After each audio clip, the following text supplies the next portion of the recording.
शांति। आज 18 जनवरी पिताश्री ब्रह्मा बाबा के अव्यक्त दिवस पर आप सभी ब्राह्मण बच्चों को बाप समान बनने की शुभकामना रखते हुए अगरतला फुलवाड़ी की तरफ से ढेर सारी बधाई हो जी। आज मुख्य रूप से बाबा ने कहा कि आत्म अभिमानी बनने का पूरा अटेंशन जरूर रखना है।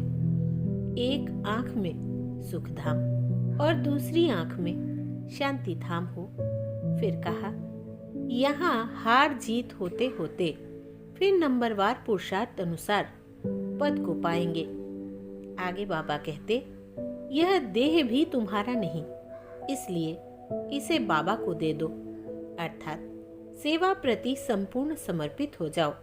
लास्ट में बाबा कहते, जैसे बाप दुख हरता सुख करता है, वैसे तुम भी बाप समान सबके दुख को दूर करने वाले राइट हैंड बच्चे बन जाओ। अच्छा, अब सुनते हैं मुरली को विस्तार से।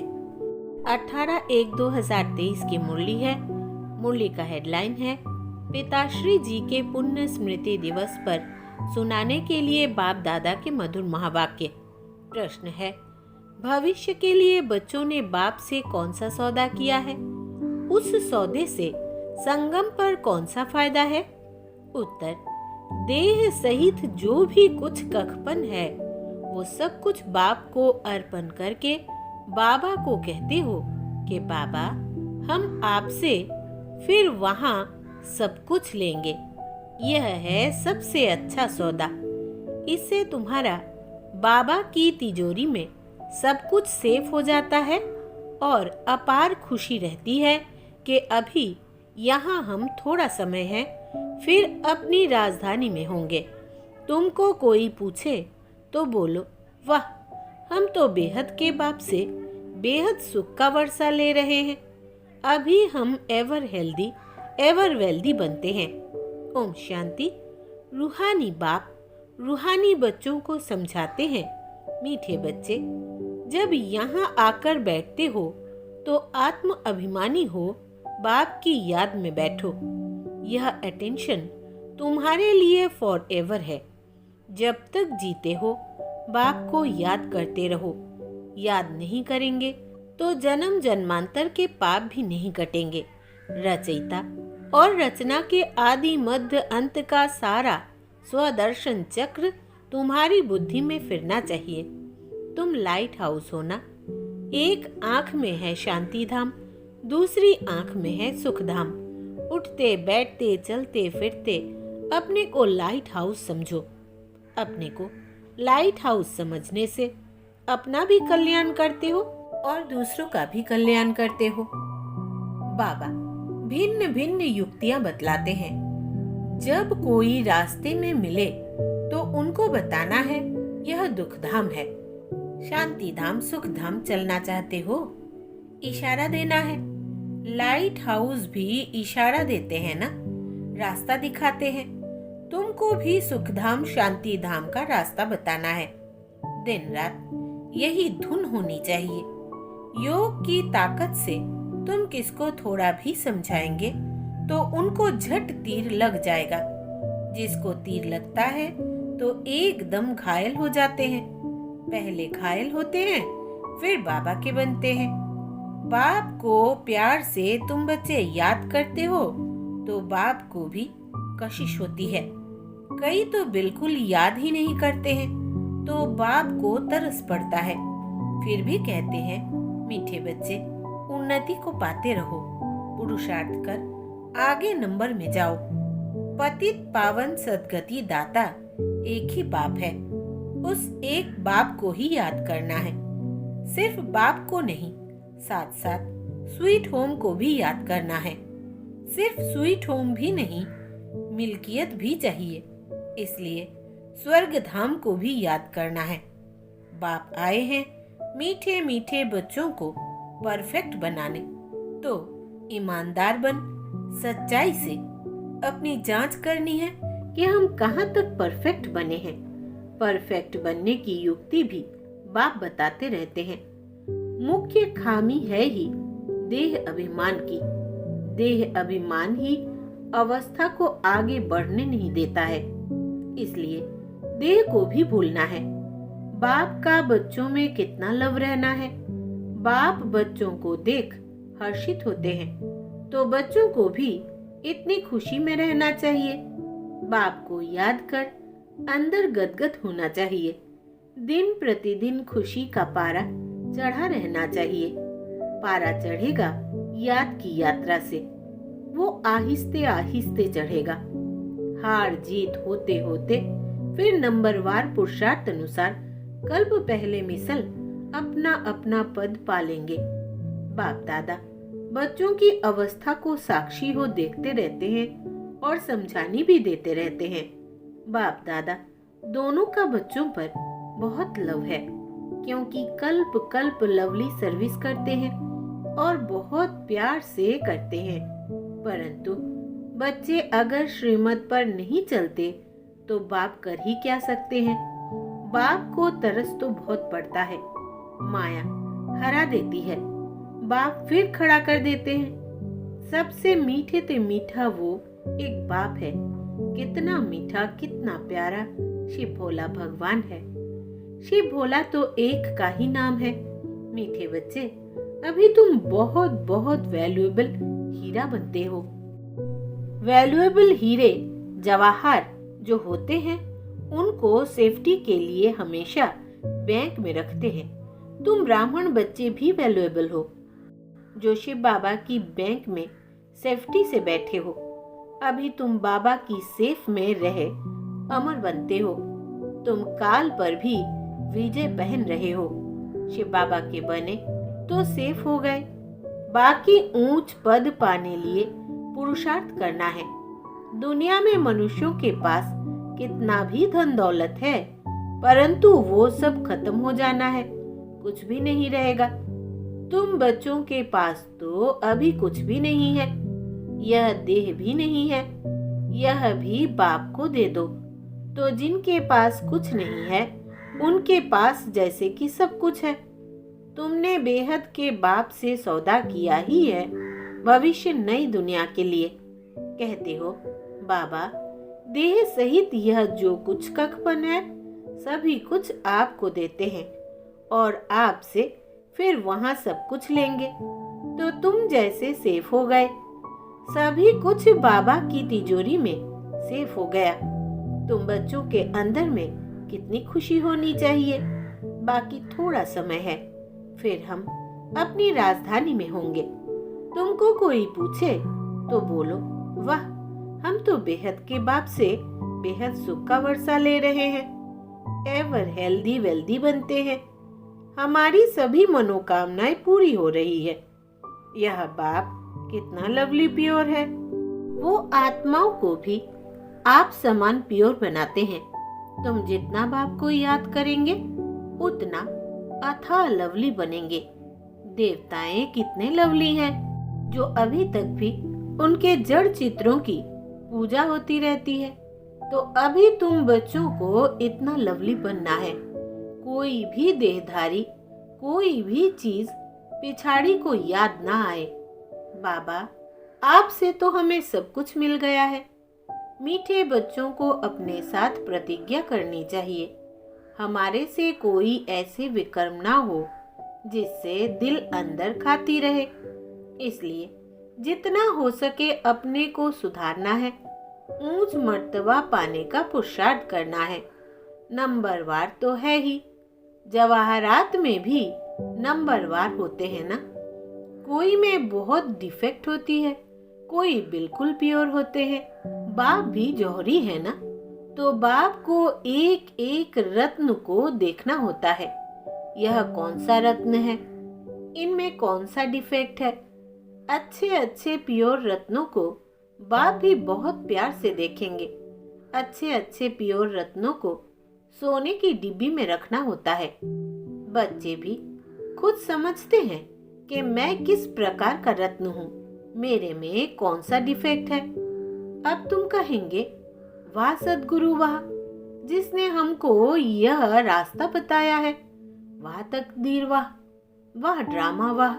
तुम्हारे दिल से निकलता शुक्रिया बाबा आपका, जो हमारे 2 मुट्ठी चावल लेकर हमें सेफ्टी से भविष्य में 100 गुना रिटर्न देते हो। परंतु इसमें भी बच्चों की बड़ी विशाल बुद्धि चाहिए। बच्चों को अथाह ज्ञान धन का खजाना मिलता रहता तो अपार खुशी होनी चाहिए ना। जितना हृदय शुद्ध होगा तो औरों को भी शुद्ध बनाएंगे। योग की स्थिति से ही हृदय शुद्ध बनता है। तुम बच्चों को योगी बनने बनाने का शौक होना चाहिए।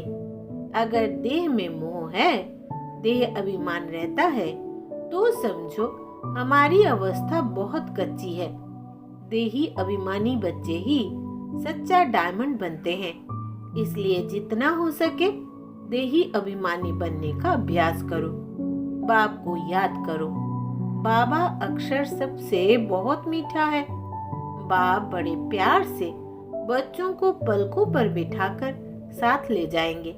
ऐसे बाप की याद के नशे में चकनाचूर होना चाहिए। बाप को याद करते करते खुशी में ठंडे ठार हो जाना चाहिए।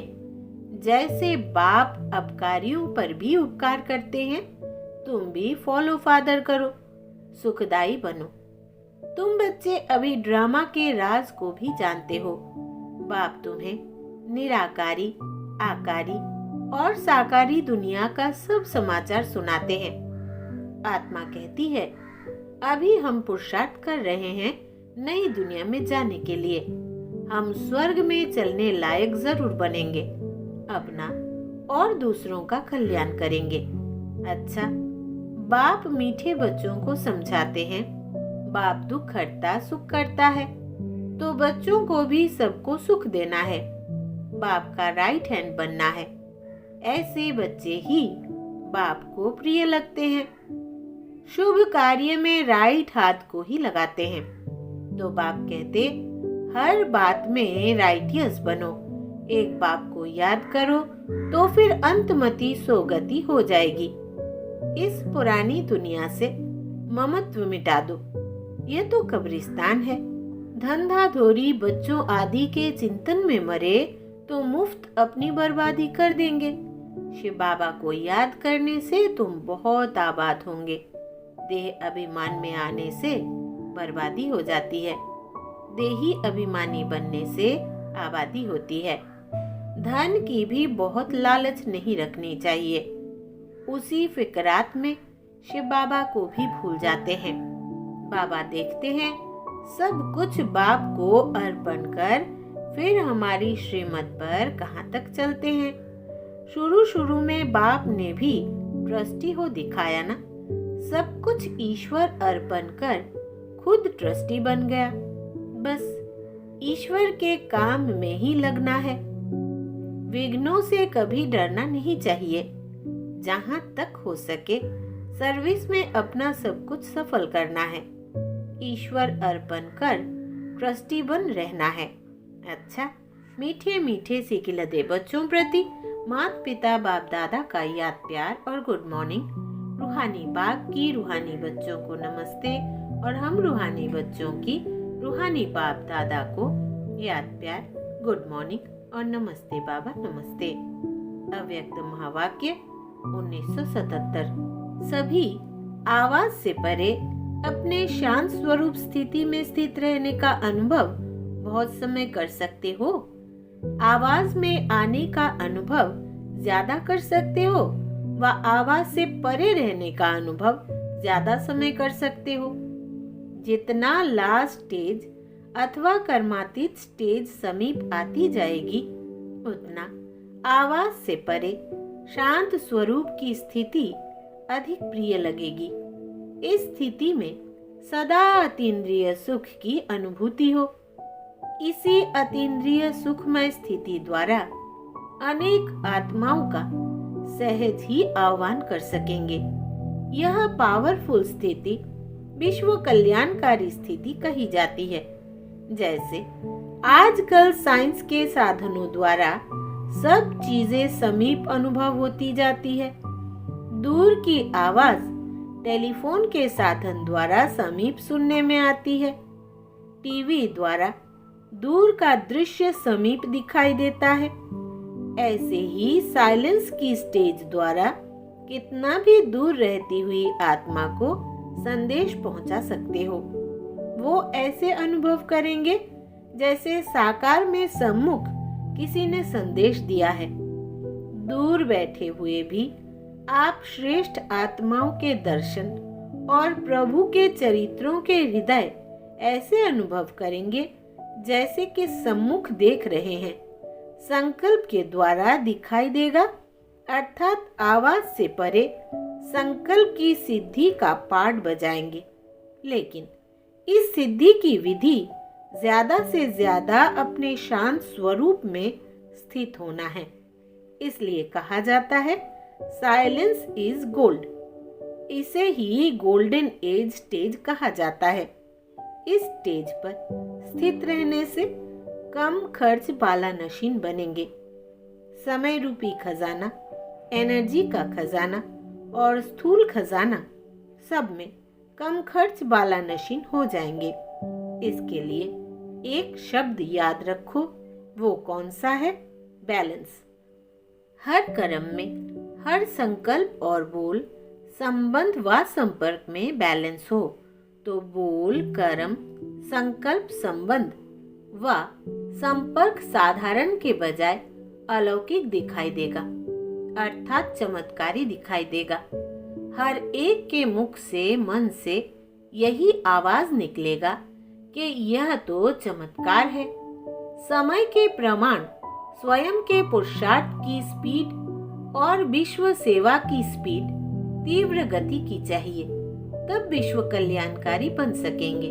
विश्व की अधिकतर आत्माएं बाप की और आप इष्ट देवताओं की प्रत्यक्षता का आह्वान ज्यादा कर रही है और इष्ट देव उनका आह्वान कम कर रहे हैं। इसका कारण क्या है?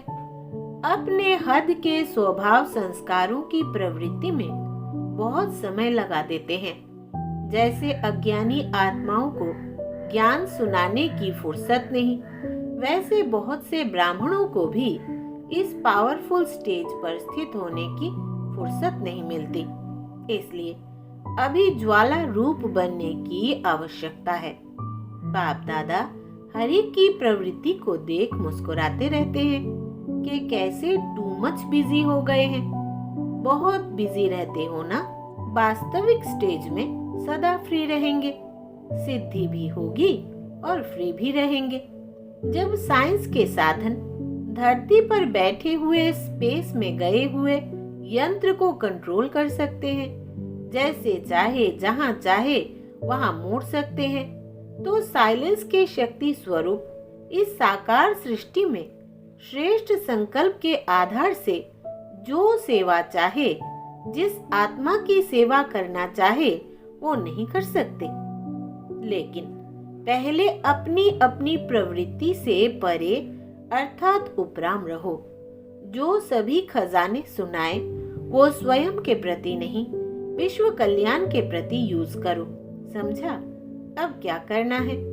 आवाज द्वारा सर्विस, स्थूल साधनों द्वारा सर्विस और आवाज से परे सूक्ष्म साधन संकल्प की श्रेष्ठता, संकल्प शक्ति द्वारा सर्विस का बैलेंस प्रत्यक्ष रूप में दिखाओ, तब विनाश का नगाड़ा बजेगा।